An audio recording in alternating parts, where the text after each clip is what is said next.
Hi, ನಾನು ಮಂಡ್ಯ ಮಗ ಪ್ರದೀಪ. ನಾನು ಗುರ್ಗನಹಳ್ಳಿ ಗ್ರಾಮಕ್ಕೆ ಬಂದಿದ್ದೆ. ನಮ್ಮ ಗುರ್ಗನಹಳ್ಳಿ ಗ್ರಾಮದ ನಮ್ಮ ರೈತರು ಏನೆಲ್ಲ ಒಂದು ಕೃಷಿ ಬೇಸಾಯ ಮಾಡ್ಯಾರ, ಒಂದು ಟ್ರಿಪ್ ನೋಡೋಣ. ಅದೇ ಥರ ನಮ್ಮ ಅಜ್ಜಿ ಒಬ್ಬರು ಆಡು ಹಿಡ್ಕೊ ಬಂದಿದ್ದಾರೆ ಮೇಯ್ಸೋಕ್ಕೆ. ಆಡು ಮೇಕೆಯ ಅವ್ರನ್ನು ನಿಮ್ಮ ಪರಿಚಯ ಮಾಡಿಸ್ತೀನಿ. ಅವ್ರಿಗೆ ಇಲ್ಲ ಅಂದ್ರೆ ಒಂದು 80 ವರ್ಷ ಆಗೈತೆ. ಈ ಏಜಲ್ಲೂ ಬಂದು ಆಡು ಮೇಯಿಸ್ಕೊಂಡು ಬಂದು ನೋಡಿ. ಆಡು ಹಿಡ್ಕೊಬಂದು ಮೇಸಿಗೆ ಬಂದಿದ್ದಾರೆ ಗದ್ದೆ ಹತ್ರ. ಇವರೇ ನೋಡಿ. ಅಮ್ಮ, ನಿಮ್ಮ ನೇಮು ಹೆಸರು? ಪುಟ್ಟಮ್ಮ ಅಂತ. ನೋಡಿ, 80 ವರ್ಷ ಆಗೈತೆ. ಮನೆಯಲ್ಲಿ ಏನಾರ ಆಡು ಮೇಯ್ಸಕ್ಕೆ ಹೋಗ್ಲಿಲ್ಲ ಅಂದರೆ ಇವತ್ತಿನ ಸೊಸೆಯರು ಯಾವುದೇ ಕಾರಣಕ್ಕೂ ಊಟ ಹಾಕಲ್ಲ. ಊಟ ಅಂತೂ ಹಾಕಲ್ಲ, ಮುದ್ದೆನೂ ಕೊಡಲ್ಲ, ತಟ್ಟೆನೂ ಕೊಡಲ್ಲ ಇವತ್ತಿನ ಸೊಸೆಯರು.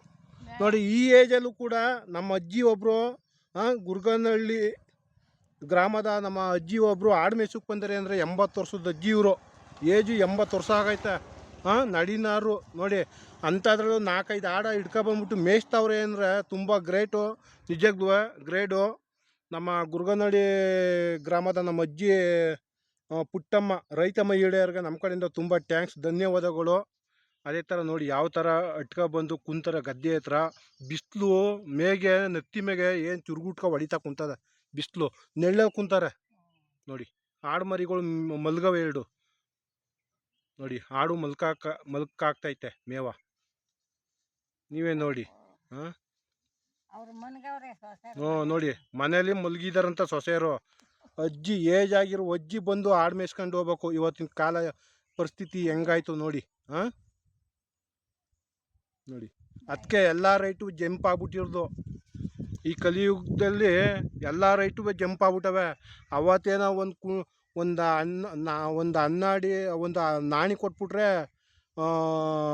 ಎಕ್ರೆನ ಕೊಟ್ಬಿಡ್ತಿದ್ರು ಅವತ್ತು. ಅವತ್ತು ದಾನ ಧರ್ಮ ಮಾಡಿಬಿಡ್ತಿದ್ರು ಅವತ್ತಿನ ಕಾಲದಲ್ಲಿ, ನಮ್ಮ ಅಜ್ಜಿಯರ ಕಾಲದಲ್ಲಿ. ಇವತ್ತು ಯಾರು ದಾನ ಧರ್ಮ ಮಾಡೋರು? ಯಾರು ಮಾಡಲ್ಲ. ಇನ್ನೊಂದು 10 ವರ್ಷ ಹೋದ್ರೆ ರಾಜಕಾರಣಿಗಳ್ತವೆ ಜೀತ ಮಾಡೋಕೆ ಹೋಗ್ಬೇಕಾಯ್ತ ನಮ್ಮ ರೈತರು. ಅವ್ರ ತವೇ ಇರ್ದು ರಾಜಕಾರಣಿಗಳ್ತವೆ 10,000 ಎಕರೆ, 20,000 ಎಕರೆ, 2,000 ಎಕರೆ, 5,000 ಎಕರೆ ಅವ್ರ ತವೇ ಇರ್ದು. ಅವ್ರ ತಕ್ಕೆ ನಮ್ಮ ರೈತರು ಜೀತ ಮಾಡೋಕೆ ಹೋಗ್ಬೇಕಾಯ್ತದೆ. ನಮ್ಮ ರೈತರು ಯಾವುದಕ್ಕೂ ಎಚ್ಚರಿಕೆ ತಗೋಬೇಕು. ಅವ್ರ ತಕ್ಕ ಹೋಗ್ಬಾರ್ದು. ನಮ್ಮ ರೈತರೇ ಸಂಪಾದನೆ ಮಾಡಿ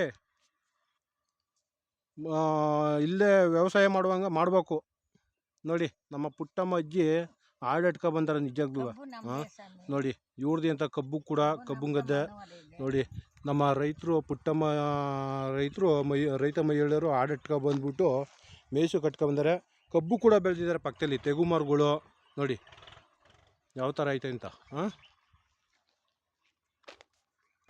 ನೋಡಿ, ಮಂಡ್ಯ ಜಿಲ್ಲೆ ಕೆರಗೋಡು ತಾಲೂಕಿಗೆ ಸೇರಿರುವಂಥ ಗುರ್ಗನಹಳ್ಳಿ ಗ್ರಾಮದ ನಮ್ಮ ಪುಟ್ಟಮ್ಮ ರೈತ ಮಹಿಳೆಯರು, 80 ವರ್ಷದ ರೈತ ಮಹಿಳೆಯರು ಆಡು ಹಿಡ್ಕೊ ಬಂದು ಗದ್ದೆ ಹತ್ರ ಮೇಯಿಸ್ತಾ ಇದ್ದಾರೆ ನೋಡಿ.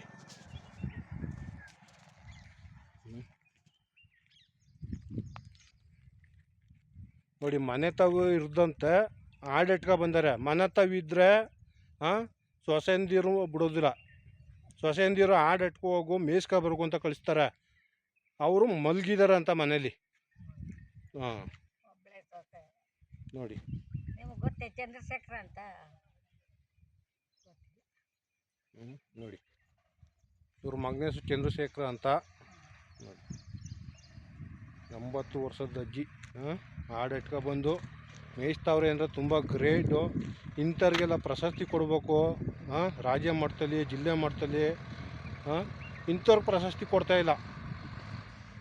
ರಾಜಕಾರಣಿಗಳು ಯಾವತ್ತಿದ್ರು ಸಿನಿಮಾದವ್ರಿಗೆಲ್ವ ಪ್ರಶಸ್ತಿ ಜಾಸ್ತಿ ಕೊಡೋದು. ನಮ್ಮ ರೈತ ಮಹಿಳೆಯರು ಕೊಟ್ಟಾರ. ಇಂಥವ್ರಿಗೆ ಆಡು ಮೇಯ್ಸೋರ್ಗೆ ಎಲ್ಲಿ ಕೊಡ್ತಾಯಿದ್ದಾರೋ? ಯಾರು ಕೊಡ್ತಾಯಿಲ್ಲ. ಯಾರು ಬಂದು ತಿರುಗ ನೋಡ್ತಾ ಇಲ್ಲ.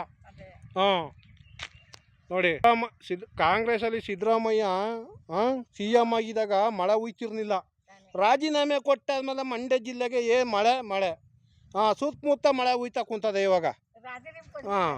ಪಾಪ ನೋಡು, ಕಾಂಗ್ರೆಸ್ಸಲ್ಲಿದ್ದಾಗ ಸಿದ್ದರಾಮಯ್ಯ ಮುಖ್ಯಮಂತ್ರಿ ಆಗಿದ್ದಾಗ ಮಳೆನೂ ಹೋಯ್ತಿರ್ಲಿಲ್ಲ, ಬೆಳೆನೂ ಹೋಯ್ತಿರ್ಲಿಲ್ಲ. ಇವಾಗ ಯಾವಾಗ ಸಿದ್ದರಾಮಯ್ಯ ರಾಜೀನಾಮೆ ಕೊಟ್ಟ ಅವತ್ತಿಂದ ಈಚೆಗೆ ಮಳೆನೇ ಹೋಯ್ತಾ ಕುಂತದ ಮಂಡ್ಯ ಜಿಲ್ಲೆಗೆ. ಮಂಡ್ಯದವರು ಪುಣ್ಯವಂತರು ಇವಾಗ. ನೋಡಿ. ಹ್ಞೂ, ಎಲ್ಲರೂ ಸೀಟ್ ಮೇಲೆ ಕೂತ್ಕೊಬಿಟ್ರೆ ಅಧಿಕಾರ ಆಳೋಕ್ಕಾಗಲ್ಲ. ಯಾರು ಕೂತ್ಕೋಬೇಕು ಅವರೇ ಕೂತ್ಕೋಬೇಕು ಸೀಟ್ ಮೇಗೆ. ಹಾಂ, ಮಳೆ ಬೆಳೆ ಆಗಬೇಕು ಅಂದರೆ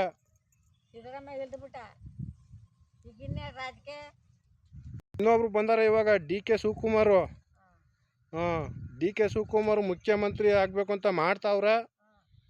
ಅವ್ರಿಗೆ ಯಾಕಂದ್ರೆ ಇನ್ಲೇಟ್ ಹೊಡಿತಾವ್ರೆ ಸರ್ಕಾರದವರು. ಹಾಂ ಅಜ್ಜಿ, ನೋಡಬೇಕು ಯಾರಾಯ್ತಾರೆ ಅಂತ.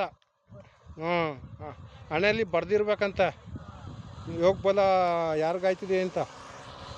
ಆ ದೇವರು ಹಣೆಯಲ್ಲಿ ಬರ್ದು ಕಳಿಸಿರ್ಬೇಕು ಇಂಥವ್ರೆ ಆಯ್ತಿದೆ ಅಂತ.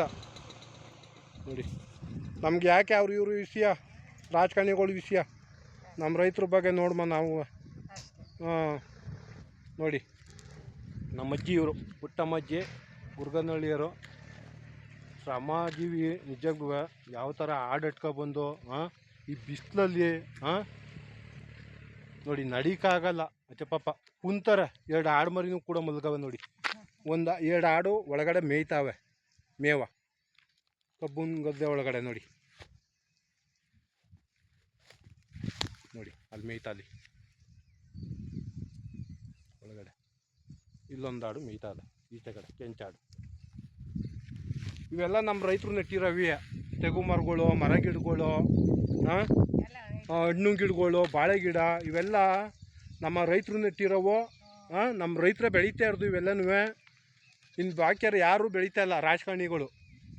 ನೋಡಿ, ಇವೆಲ್ಲ ಈ ಸುತ್ತಮುತ್ತ ಈ ಗುರ್ಗನಹಳ್ಳಿಗೆ ಸೇರಿರುವಂಥ ಪ್ರದೇಶ ಇದು.